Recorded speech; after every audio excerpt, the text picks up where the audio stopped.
Ma'am? May iba bang nakakaalam? Po?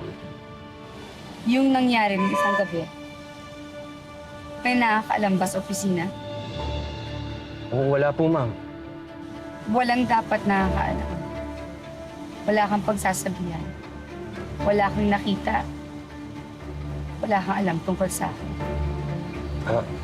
Ma'am, hindi ko naman po I talaga... am your boss. And I'm not comfortable na binabati mo ako sa hallway na parang magka-level tayo. Sorry po, ma'am. Bumaba ka na. Po? Baba! Oh, yes, ma'am. Opo. Sorry po.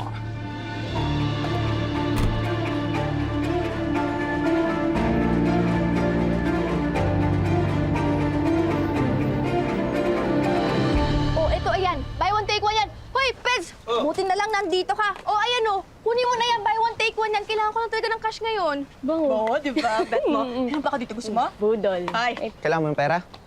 May alam akong racket. Ano yan? Sana yung work from home, ha? Oo, work from home to. Magpo-post ko lang sa internet. Ano yan? Toll farm?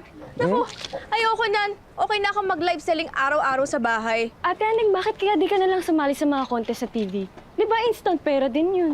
Alam mo, yung mabilis makuha na pera, mabilis din mawala. Ay, Ate Aling, alam ko na. May alam akong racket para sa'yo.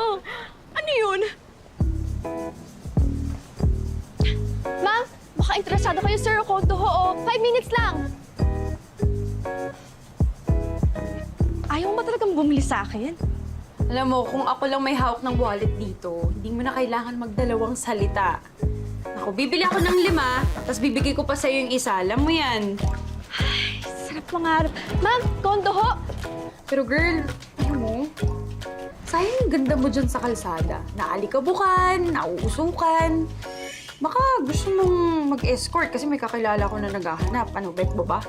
Te, ipit ako pa hindi ako kakapit sa patalim. Nakakaraos pa naman eh. Saka, marami pa namang ibang paraan. Uy, wala ka na ba talagang pumapautang sa akin? Girl, wala na talaga. Pero, gusto mo ba tanong ko si Daddy kung may alam siyang trabaho na pwede para sa'yo? Hindi kasi ako pwede sa opisina, kailangan kong bantayan si Kenneth. Kaya sa bago mong friend. Sa Daddy kaya ni Kenneth? Lo, Girl, baka it's time na, di ba? Nakausapin mo yung ex mo, tsaka ipaalam mo na may anak kayong dalawa. tama ka. I think it's time. Diba? Lagi akong tama, sabi ko sa'yo eh. It's time na babalik na ako sa trabaho ko. Sige na, babay na. Ah, sir, kondo ka baka interesado kayo. Sir, 5 minutes lang, sige na oh.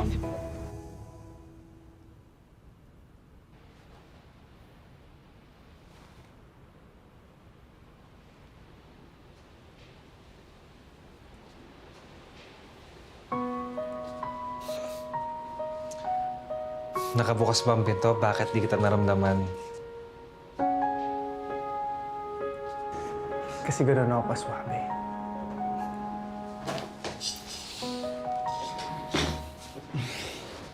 Bakit di ka nag-message? Sana sinundo kita. Hassle lang yun sa'yo. Tsaka may sorpresa ako. Ay, Nagkabala ka pa. Kamusta ang lakad mo? ayun. Nakilala ko yung bagong pamilya ng tatay ko. And? Ba't ganun, no? Parang naging mabuting ama naman siya sa kanila. Ano yun? Sa akin lang siya walang ya. Alam mo, iniwan ka man ng daddy mo. Hindi ibig sabihin doon, masamang tao na siya. Pero, okay na ako. Napatawad ko naman siya. At least kahit sa ibang tao, nagpakatatay siya, di ba?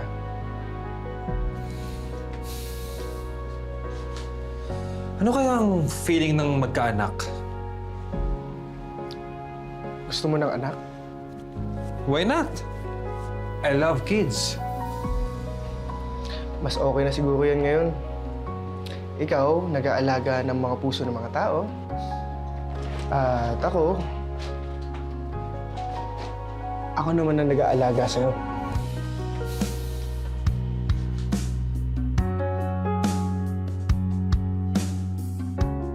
Uy, Mika, una na kami ah. Okay, sige, bye-bye. See you sa loob.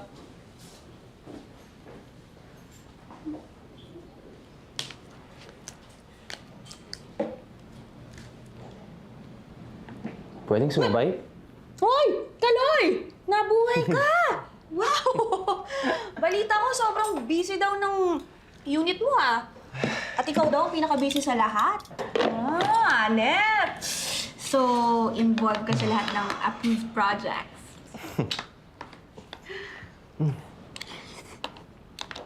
Ano yan? Dinner, lunch, breakfast na ba yan? Date na! Walang time eh. Daming deadlines. Pero, ikaw pinagtatanong mo pala ako sa mga ibang tao. Baka masyado ka nang maging concerned niyan. Merong magselos. Excuse me, huwag kang feeling. Hindi ko na kailangan ipagtanong ka pa. Okay? Kasi ikaw po ang pinag-uusapan. Bakit ako? Teka, anong sinasabi nila? Ba't ko sasabihin? Okay. Basta ito lang yung advice ko sa'yo. Ingatan mo yung sarili mo.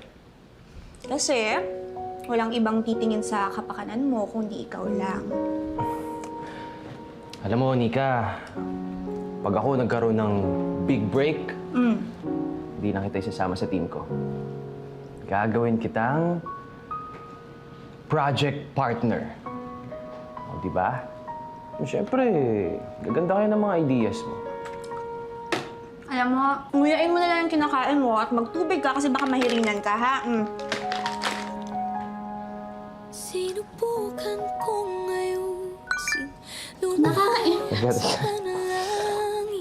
Pagkasakali na lang mag-ipat, lumihis ang ihip ng hangin. Bakit? Yun na yun? Alis ka na? Eh, hinahanap na yung revised draft ko eh. Hindi ka pa tapos. Hindi, una na ako. Sige na. Sa susunod, mas mahaba-habang kwentuhan. Okay. Sige na, Nika. Ingat Sige, ka. yung